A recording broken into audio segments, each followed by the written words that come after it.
Miss Marple tells a story. I don't think I've ever told you, my dears, you Raymond and you, Joan, about the rather curious little business that happened some years ago now. I don't want to seem vain in any way. Of course I know that, in comparison with you young people, I'm not clever at all. Raymond writes those very modern books, all about rather unpleasant young men and women, and Joan paints those very remarkable pictures of square people with curious bulges on them. Very clever of you, my dear, but as Raymond always says, only quite kindly because he is the kindest of nephews, I am hopelessly Victorian. I admire Mr. Alma Taddimer and Mr. Frederick Leighton, and I suppose to you they seem hopelessly vieux. Now let me see, what was I saying? Oh, yes, that I didn't want to appear vain, but I couldn't help being just a teeny-weeny bit pleased with myself, because just by applying a little common sense, I believe I really did solve a problem that had baffled cleverer heads than mine. Though really, I should have thought the whole thing was obvious from the beginning. Well, I'll tell you my little story, and if you think I'm inclined to be conceited about it, you must remember that I did at least help a fellow creature who was in very grave distress. The first I knew of this business was one evening about 9 o'clock, when Gwen— you remember Gwen, my little maid with red hair? Well, Gwen came in and told me that Mr. Petherick and a gentleman had called to see me. Gwen had shown them into the drawing-room, quite rightly. I was sitting in the dining-room, because in early spring I think it is so wasteful to have 2 fires going. I directed Gwen to bring in the cherry brandy and some glasses, and I hurried into the drawing-room. I don't know whether you remember Mr. Petherick. He died 2 years ago, but he had been a friend of mine for many years, as well as attending to all my legal business. A very shrewd man, and a really clever solicitor. His son does my business for me now, a very nice lad and very up-to-date, but somehow I don't feel quite the confidence I had with Mr. Petherick. I explained to Mr. Petherick about the fires, and he said at once that he and his friend would come into the dining-room. And then he introduced his friend, a Mr. Rhodes. He was a youngish man, not much over 40, and I saw at once there was something very wrong. His manner was most peculiar. One might have called it rude if one hadn't realized that the poor fellow was suffering from strain. When we were settled in the dining-room, and Gwen had brought the cherry brandy, Mr. Petherick explained the reason for his visit. "Miss Marple," he said, "you must forgive an old friend for taking a liberty. What I have come here for is a consultation." I couldn't understand at all what he meant, and he went on. "In a case of illness, one likes 2 points of view, that of the specialist and that of the family physician. It is the fashion to regard the former as of more value, but I am not sure that I agree. The specialist has experience only in his own subject. The family doctor has perhaps less knowledge, but a wider experience." I knew just what he meant, because a young niece of mine, not long before, had hurried her child off to a very well-known specialist in skin diseases, without consulting her own doctor, whom she considered an old dodderer. And the specialist had ordered some very expensive treatment, and later found that all the child was suffering from was a rather unusual form of measles. I just mentioned this, though I have a horror of digressing, to show that I appreciate Mr. Petherick's point, but I still hadn't any idea what he was driving at. "If Mr. Rhodes is ill," I said, and stopped, because the poor man gave a most dreadful laugh. He said, "I expect to die of a broken neck in a few months' time." And then it all came out. There had been a case of murder lately in Barnchester, a town about 20 miles away. I'm afraid I hadn't paid much attention to it at the time, because we had been having a lot of excitement in the village about our district nurse, and outside occurrences like an earthquake in India and a murder in Barnchester, although of course far more important, really, had given way to our own little local excitements. I'm afraid villages are like that. Still, I did remember having read about a woman having been stabbed in a hotel, though I hadn't remembered her name. But now it seemed that this woman had been Mr. Rhodes's wife, and as if that wasn't bad enough, he was actually under suspicion of having murdered her himself. All this Mr. Petherick explained to me very clearly, saying that although the coroner's jury had brought in a verdict of murder by a person or persons unknown, Mr. Rhodes had reason to believe that he would probably be arrested within a day or two, and that he had come to Mr. Petherick and placed himself in his hands.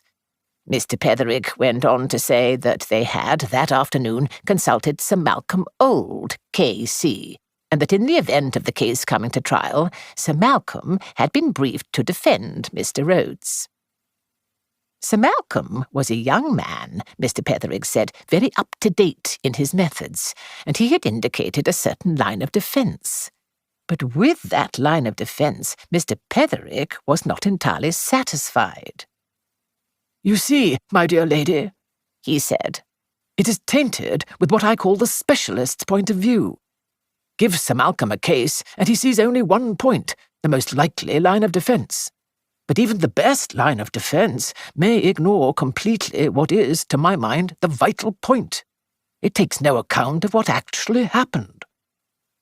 Then he went on to say some very kind and flattering things about my acumen and judgment, and my knowledge of human nature, and asked permission to tell me the story of the case, in the hopes that I might be able to suggest some explanation.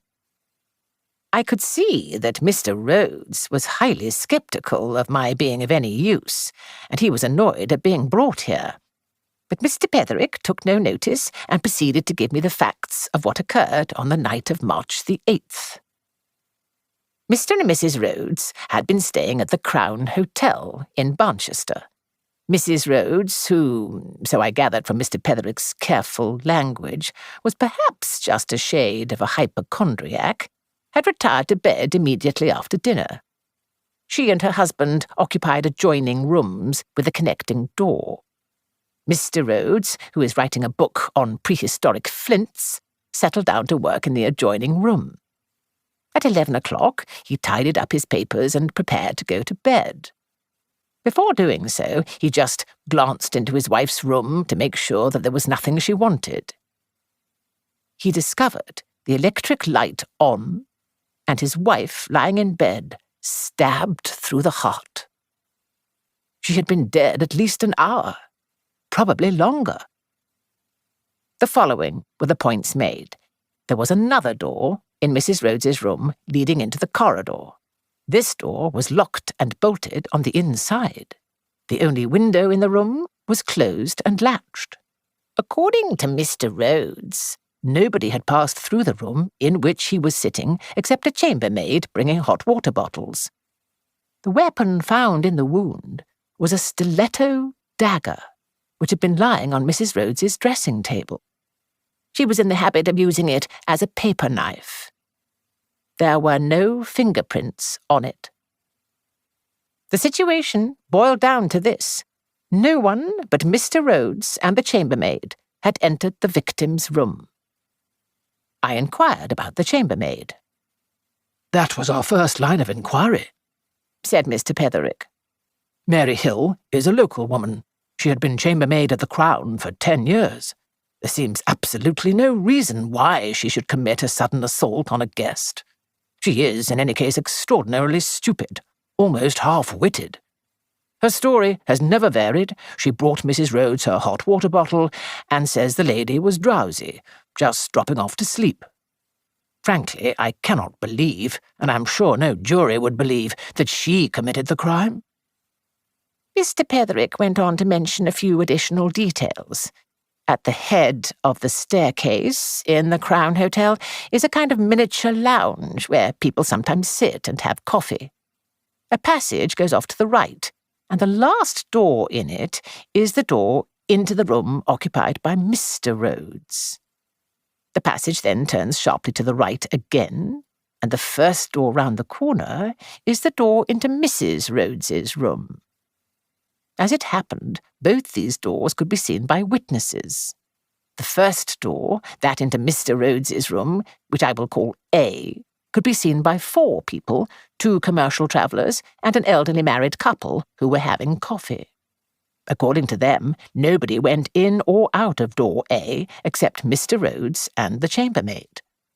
As to the other door in the passage B, there was an electrician at work there, and he also swears that nobody entered or left door B except the chambermaid.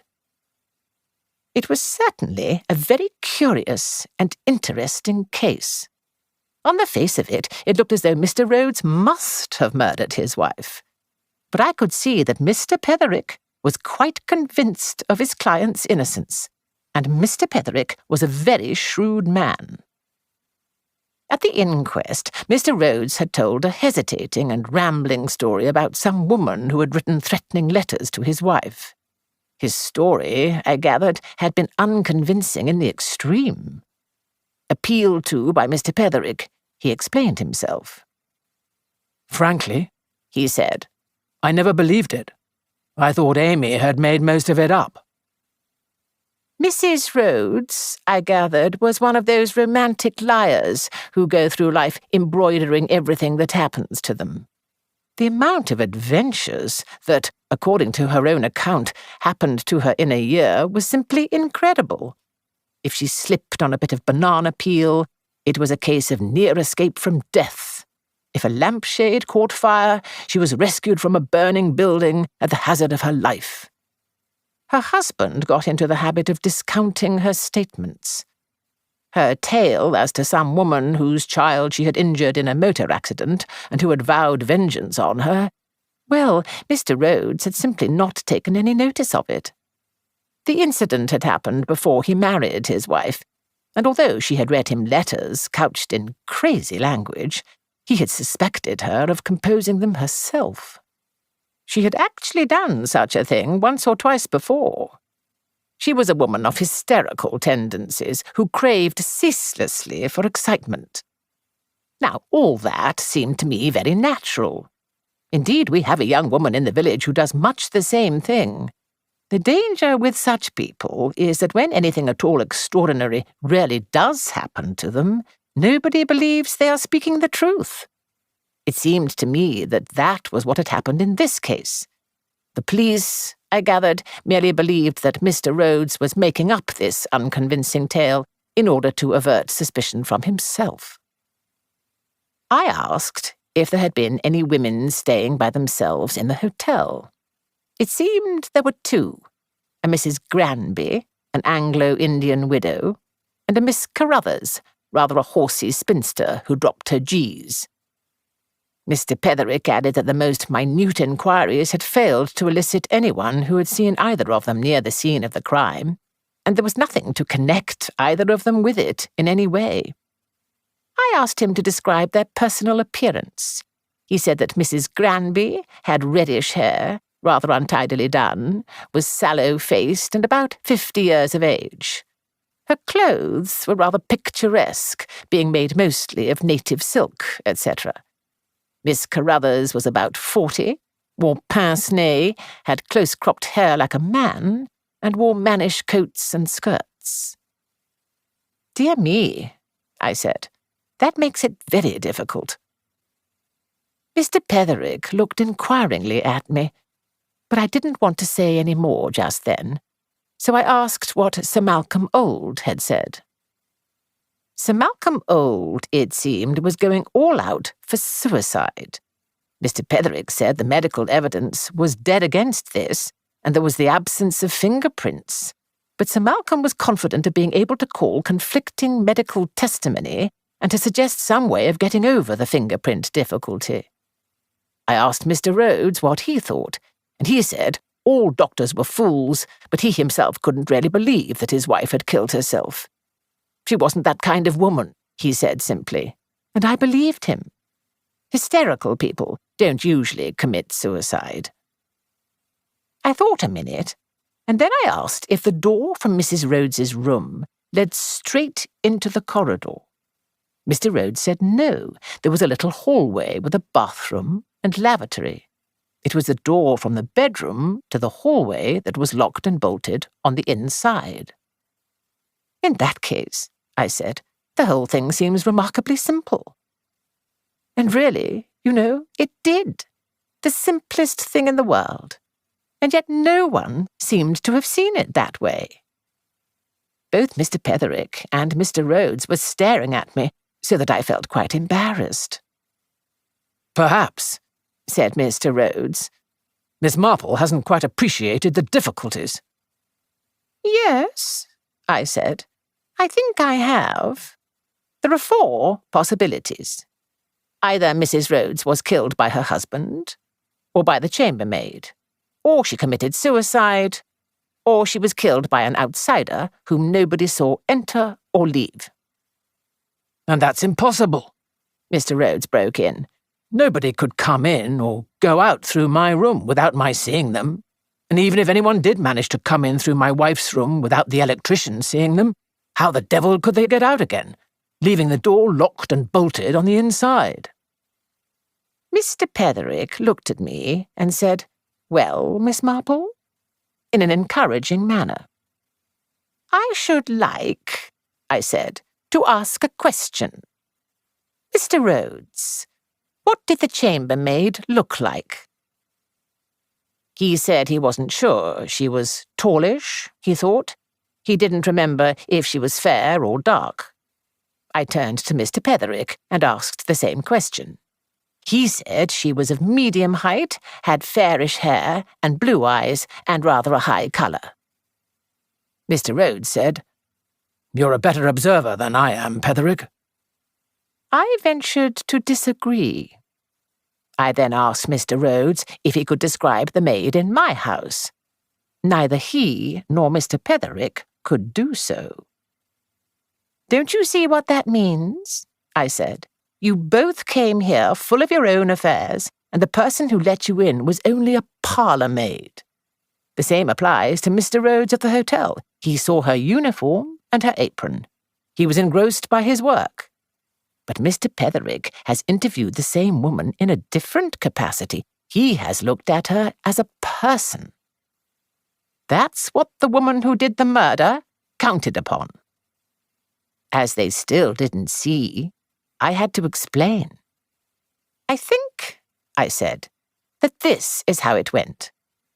The chambermaid came in by door A, passed through Mr. Rhodes's room into Mrs. Rhodes's room with the hot water bottle, and went out through the hallway into passage B.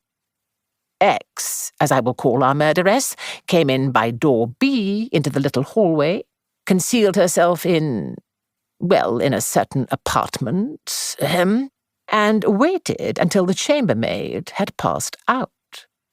Then she entered Mrs. Rhodes's room, took the stiletto from the dressing table. She had doubtless explored the room earlier in the day, went up to the bed, stabbed the dozing woman, wiped the handle of the stiletto, locked and bolted the door by which she had entered, and then passed out through the room where Mr. Rhodes was working." Mr. Rhodes cried out, "But I should have seen her. The electrician would have seen her go in." "No," I said, "that's where you're wrong. You wouldn't see her, not if she were dressed as a chambermaid." I let it sink in. Then I went on, "You were engrossed in your work. Out of the tail of your eye, you saw a chambermaid come in, go into your wife's room, come back and go out. It was the same dress, but not the same woman. That's what the people having coffee saw, a chambermaid go in and a chambermaid come out. The electrician did the same. I dare say, if a chambermaid were very pretty, a gentleman might notice her face, human nature being what it is. But if she were just an ordinary, middle-aged woman, well, it would be the chambermaid's dress you would see, not the woman herself." Mr. Rhodes cried, "Who was she?" "Well," I said, "that is going to be a little difficult. It must be either Mrs. Granby or Miss Carruthers. Mrs. Granby sounds as though she might wear a wig normally, so she could wear her own hair as a chambermaid. On the other hand, Miss Carruthers, with her close-cropped mannish head, might easily put on a wig to play her part. I dare say you will find out easily enough which of them it is. Personally, I incline myself to think it will be Miss Carruthers. And really, my dears, that is the end of the story. Carruthers was a false name, but she was the woman all right. There was insanity in her family. Mrs. Rhodes, who was a most reckless and dangerous driver, had run over her little girl, and it had driven the poor woman off her head.